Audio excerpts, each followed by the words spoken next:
The following program contains views that are not those of W. The following program contains views that are not those of WVTC, iNetworks Communications, their subsidiaries, affiliates, or financial supporters.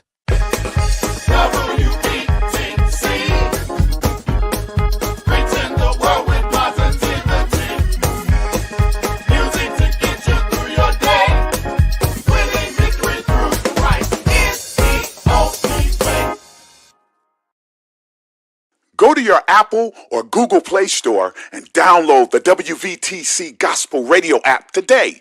You can also say, Alexa, play WVTC Radio Skills. Would you like to play WVTC Radio Network? Absolutely. Download it today.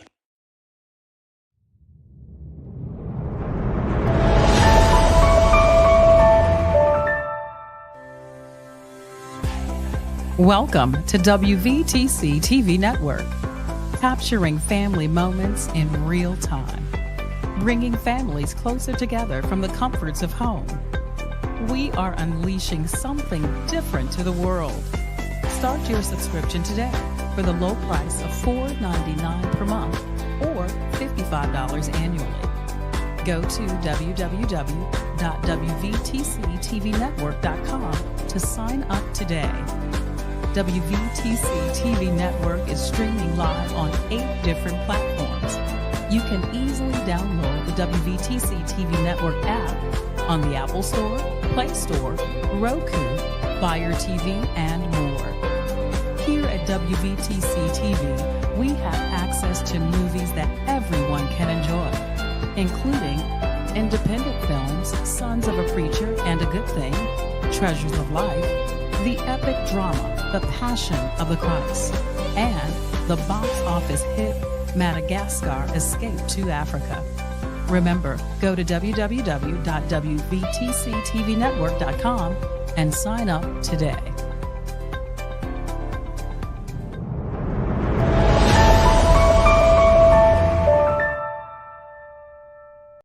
Dear God, in this moment I reach for the light.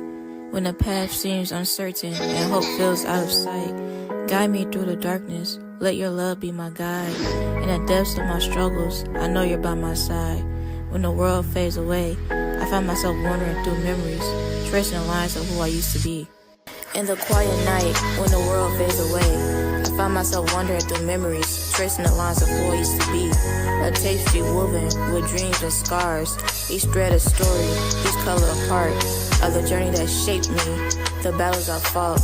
In the mirror I see a reflection, a mosaic of moments, a collection of lessons. From laughter to tears, from joy to despair, every heartbeat whispers, you're still standing there. Who I am is a melody, a rhythm of my soul, a symphony of hopes, a tale yet to be told. I'm the echoes.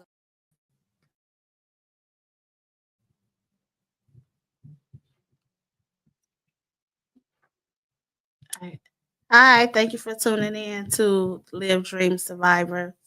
My name is Latasha. I am your host for this evening, and we have my guest today. We have Latrice Dixon. She has a show on here. It's My Time to Shine. You could tune in to watching her show on Tuesdays at 5 p.m. Right? Yes, from 5 to 6 o'clock p.m.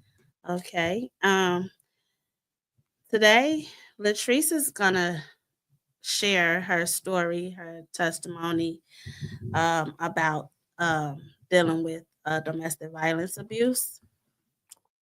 Ooh, okay. So you all get ready and hold on to your hats. First of all, I want to tell you thank you so much for allowing me to come to your show and telling my testimony. So this happened around 11 years ago. I did not have a good relationship with God. I wasn't saved. I was out here. I was being a sinner and not interested or anything like that with God. I would go to church on Sundays and that would be about it. So my son and I moved back to Chicago. We were living down south in Mississippi. And I decided it wasn't a good fit. And so when we came back to Chicago, you got to get back used to stuff compared to Mississippi. And so during that time, I met somebody. Mhm. And he was so nice. And when people say if something is too good to be true, that is so true. Mhm. And so I should have known the signs, because the very first sign was, and it should have been a red flag, was he was calling constant, right? Oh, okay. And so I was like, you don't have to call so much. Oh, I just be worried. I just want to make sure, you get home safely. You were home, or you were at work and you made it to wherever the destination was on time. But I didn't ignore it. I just ignored it. Then another sign was he always wanted me to be around all the time. If I was at work, he wanted me to just talk to him like all the time, right? And so again, I was just, oh, this is so sweet and everything. And he was like, oh, you're a good mother. And then another thing, he was rushing. He wanted to have a baby. I'm like, Oh, and how long y'all was talking? 2 months. Oh no, that was too soon. 2 months. I That was was like, too soon. and again, I ignored it. And I should have paid attention also to the relationship that he had with his mother, because he was his mother's caregiver. Mhm. And he did not like, and then he had a sister and they did not get along. Him and his sister didn't get along, Mm-mm. and he didn't take care of his mother that well. Well, it was like she was hidden because she was always in her room. Mhm. I mean, like, she could take care of herself to a certain degree. But like, let's say, like, if she needed to go to the store and trips like that, he would have to drive her to her destination, or if she had to go to a doctor's appointment. But other than that, it was like he was her CNA, at home CNA. Mhm. Okay. Hey, Corey, how you doing? Hello, hello. Hey, First Lady, how you doing? He's saying, oh boy. Good evening, Good Pastor evening. Mabry. No, he did not say Mama Dixon. Hey, Tanisha. Tanisha. So yeah, so things like that. And again, I was just ignoring it. And so the light was coming on due to my son. So I introduced him to my son, and my son was like, Mom, I can't pinpoint it, because he was a teenager at the time. He was like, something just is not right with him. Mhm. But I didn't listen. And one day I got sick with strep throat, and I didn't want to give it to my son. So I spent the week over at his house. Wrong thing to do. Womp, womp, womp. And how long was you all together at that point? We were together for 2 months at that time. And he was like, he took me to the doctor, and he was like, I want to make sure that you're being taken care of and make sure that you don't spread it to your son. And I thought, oh, he's cute. Oh, this is so sweet. Mhm. And I called the job, and I was sick. So, and I was contagious. So obviously, they gave me time off with pay. And it was like one night, it was like towards the end when I was actually healing, I saw him go through my phone. Oh, I'm just making sure your phone is on Do Not Disturb, so you'll be okay. Oh no. But why? Exactly. Again, hew, hew, hew. Then one time, he was watching me sleep. Yeah. I should have known better. And so, Watching you sleep. watching me sleep. And so one day we got into an argument, and this was the beginning, I want to say, of the end. But again, unbeknownst to me, I'm telling you all these red flags I just was not paying attention to. Well, what are you doing with your money? What are you doing with this? And I'm like, it ain't none of your business. You is not my husband. And so I told him that. And he was like, well, I want to be your husband. I was like, look, we've only been together 2 months. My finances does not matter. I said, are you able to take care of me and my son and things like that? And he was like, well, I'm taking care of my mom. Of course, I'm gonna take care of you. I'm like, no, I'm talking about financially and stuff like that. I'm like, my son, even though he was like, what, sophomore? Oh, so About to he be a was- freshman and sophomore. Yeah, Yeah, he- between those two, I can remember in high school. Had to get him prepared for that. I'm like, are you prepared to be a mentor? I'm not saying he needs a father because he had his father and things like that. You know, he was like, yeah, and all this other stuff. But again, fume. And the relationship that me and my son had, we were close, and he was beginning to show signs of jealousy. He always, good evening, Good Reverend, evening. wanted to always be around me and without my son. And my son was like, Mom, something just isn't right. So he would make me dinners and everything would be all right, right? And then I had a dream, you all, that he killed me. Now, mind you, at this point, he never touched me or physically did anything, but he was the process that he was doing to me, unbeknownst to me at that time, was manipulation. So I want to say emotional. So Right. God was trying to see. And God was trying to tell me, hey, yeah. baby, look here, this man got to go. Like, look at what he's doing. But again, I wasn't paying attention. Yeah.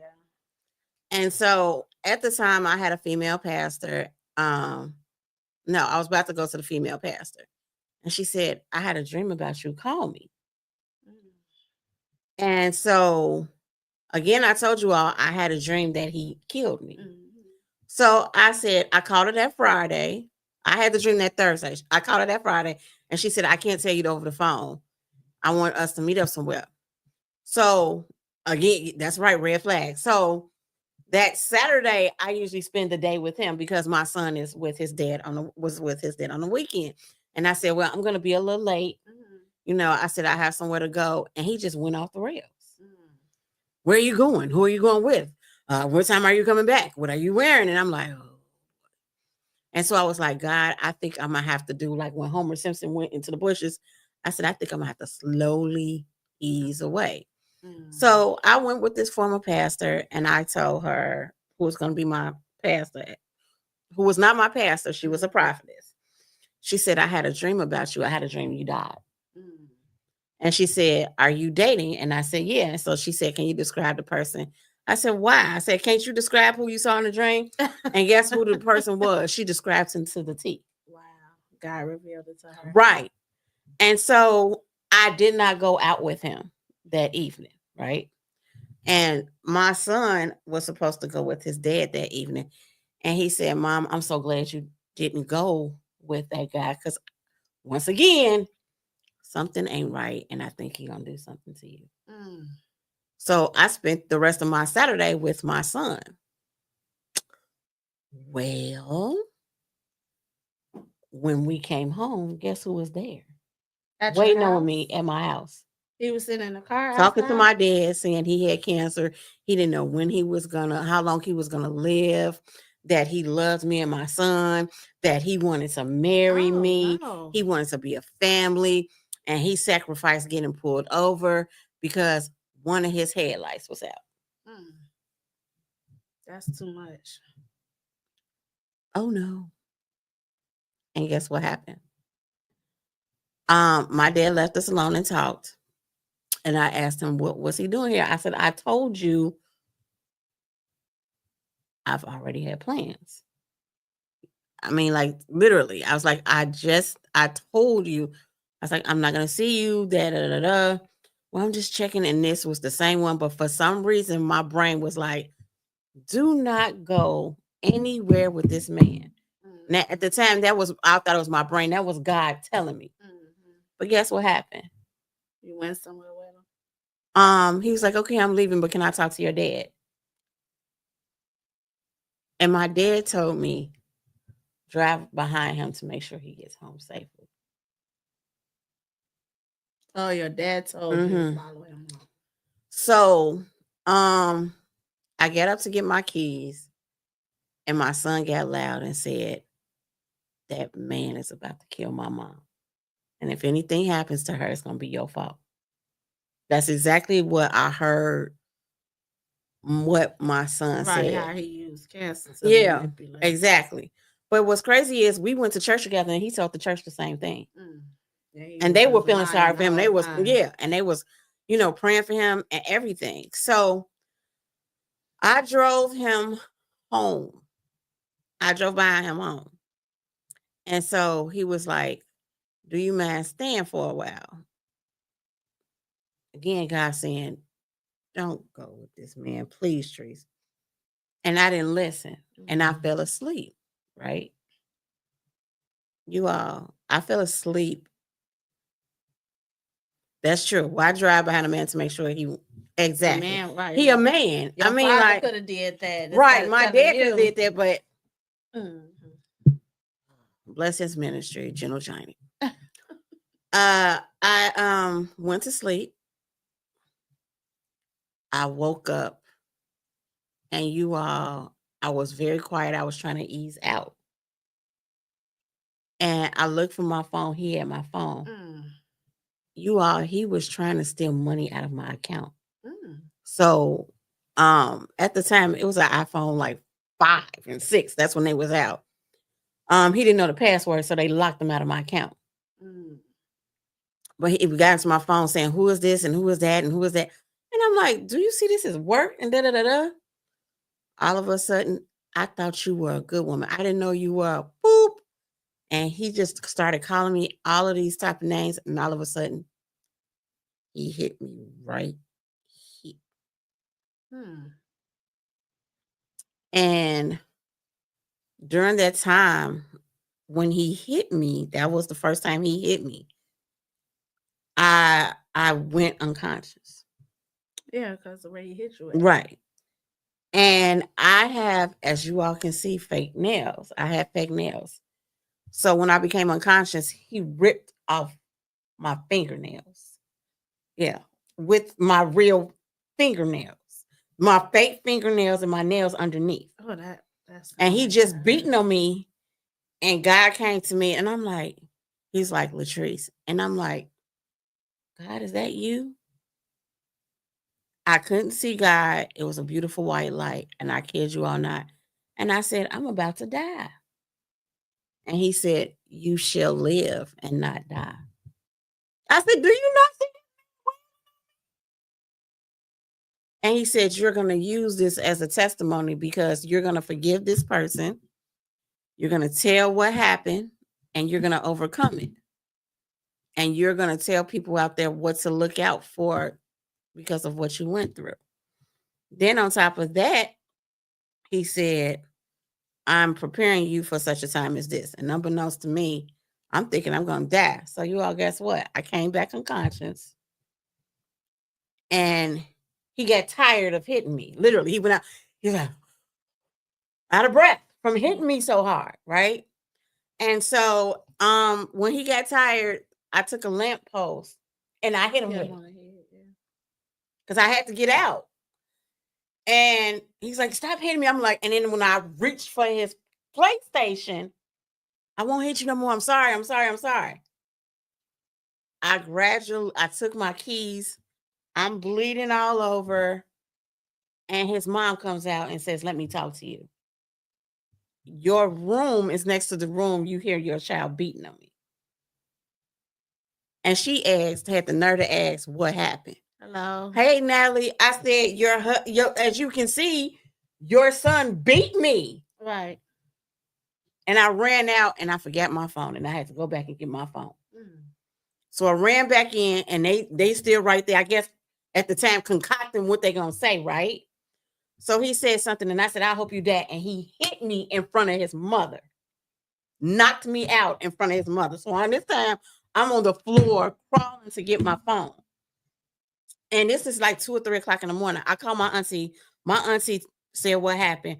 I bled all over my purse, all over my steering wheel, all over my shirt. And again, I had fake nails. I didn't have any nails on. They were gone. And Yeah, we you talking about this definitely ain't no stick and glue. We talking about acrylic, like Yeah. back in the day. This was in Yeah. 2014 when they had rougher materials. Mhm. And they came and they got me and they saw my face and I had, bleeding all over. They thought I was gonna die because they said when you get hit right here, it's over. Yeah. But it wasn't. Mhm. So they took me to the hospital and things like that. They took pictures and everything. They took pictures of the inside of the car because again, I bled all over the steering wheel. They called the police. The police officer came. Do you all know the Chicago? And I went to Blue Island. The Chicago Police Department had a warrant for my arrest trying to say that I was beating him. His mother and him concocted a story saying that I beat him. It's amazing how family do for Yes, but God. And so the cop said, no, I'm not taking her in. No, he beat her. That's like this lady is 5'2" and bleeding. And then the doctors, it was so bad. I have never seen any doctors and the medical staff so emotional. They were holding on to my hand like, it's going to be all right. You're going to be okay. They was like, why did you do what happened? I was like, this is the first time I ever get hit. I'm like, I don't understand. Did I do something? They did MRIs. They had to do, scans and everything. And the cop told me because it happened in Chicago, I had to go and file an emergency restraining order. Yeah.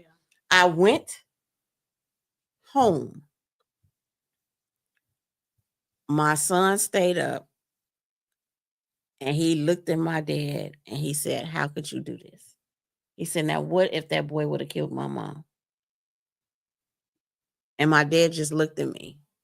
And then I looked at my dad and I just went upstairs. And you all, obviously, I'm still bruised up and banged up. I went to church. I told them what happened. And they said, well, we still love him. Maybe he needs help.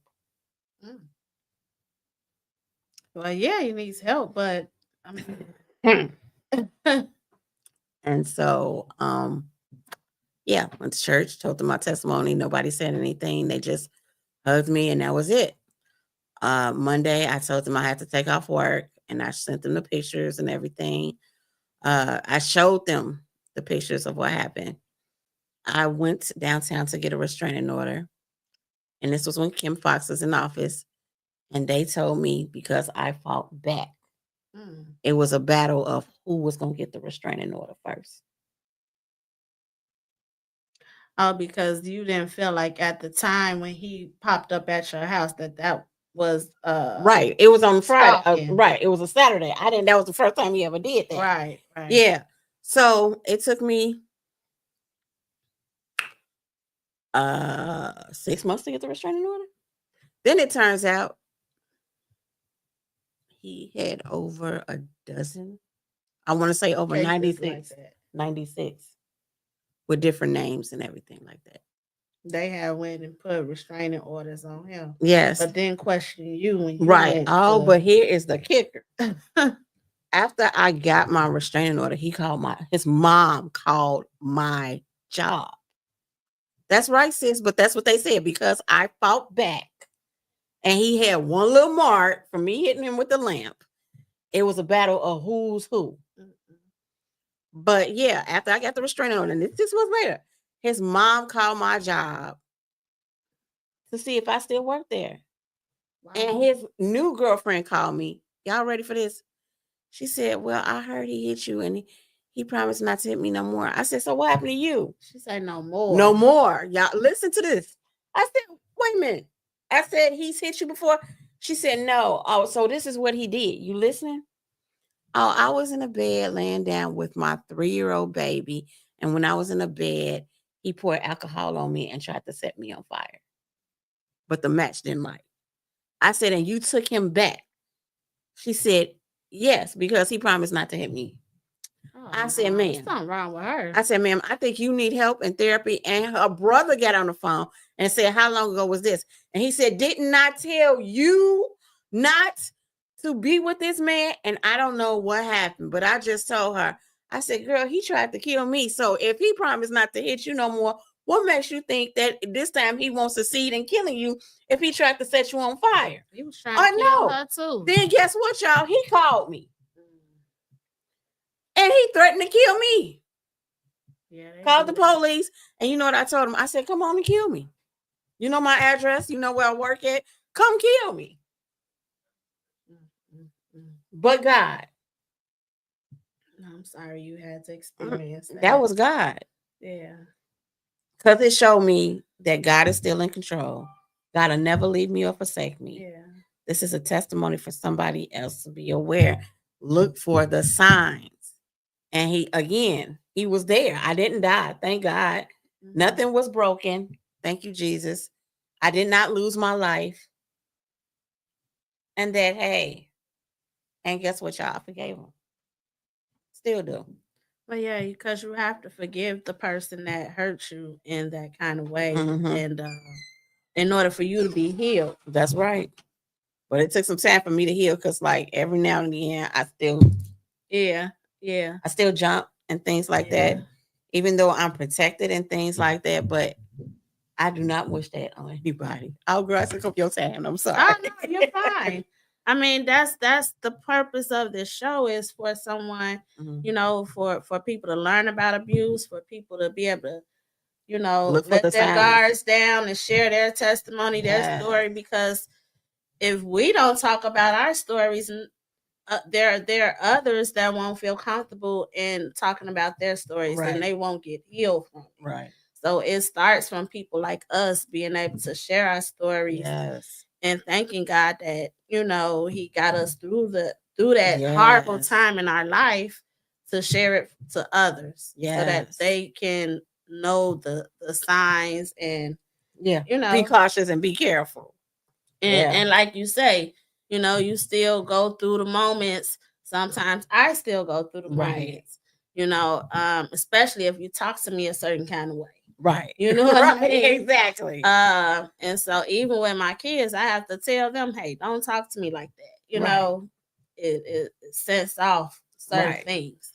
So yeah, I mean, we have to be able to that's why God took us through it. Right. He took us through it to be able to help someone else. Right. Our story is not for us, it's for somebody else. That's right. So, you know, and that was a very, very horrible thing that you had to go through. And that was just what, 2 to 3 months, really, right? Mm-hmm. And he showed what he was capable of doing Within 3 months. within 3 months. Yes. And hopefully he's somewhere locked up. Mm-mm. He's not. He's still roaming the street free. Yep. Married. Wow. Yes. Married. So is he abusing that woman? I don't know. I hope he's not. I pray. Mm. Corey said that's gonna be our next topic. Yeah, it's unfortunate what we go through. Yes. And it's not only women, but men go through it as well. Right. That's sad. But my time is up, and the purpose of this show is to talk about different topics that falls under domestic violence abuse, and also to talk about my nonprofit, which is also called Live Dream Survivors Incorporated. Mhm.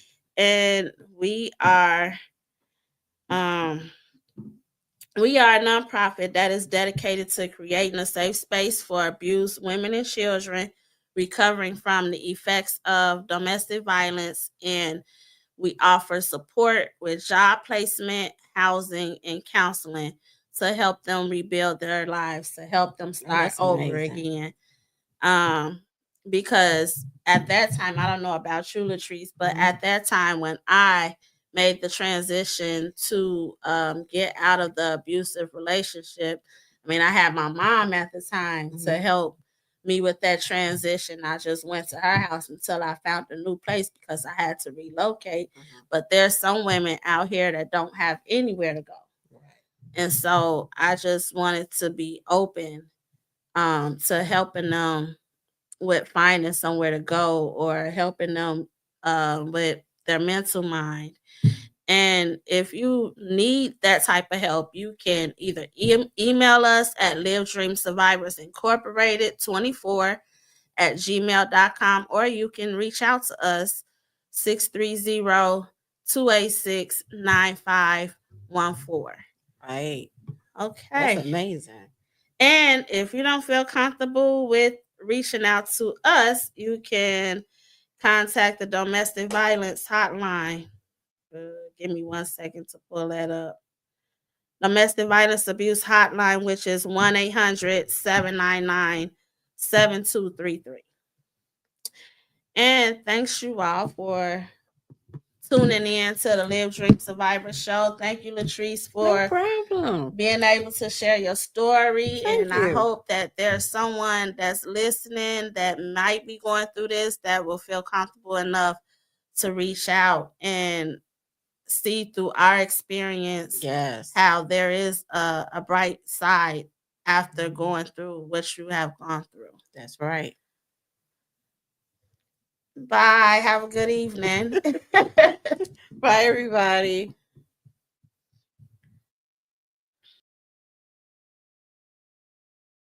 Go to your Apple or Google Play Store and download the WVTC Gospel Radio app today. You can also say, Alexa, play WVTC Radio Skills. Would you like to play WVTC Radio Network? Absolutely. Download it today. Views made on the preceding program are not those of WVTC Radio, iNetworks Communications, or their financial supporters. Winning victory through Christ, WVTC Allsip Chicago, and iNetworks Communication Station.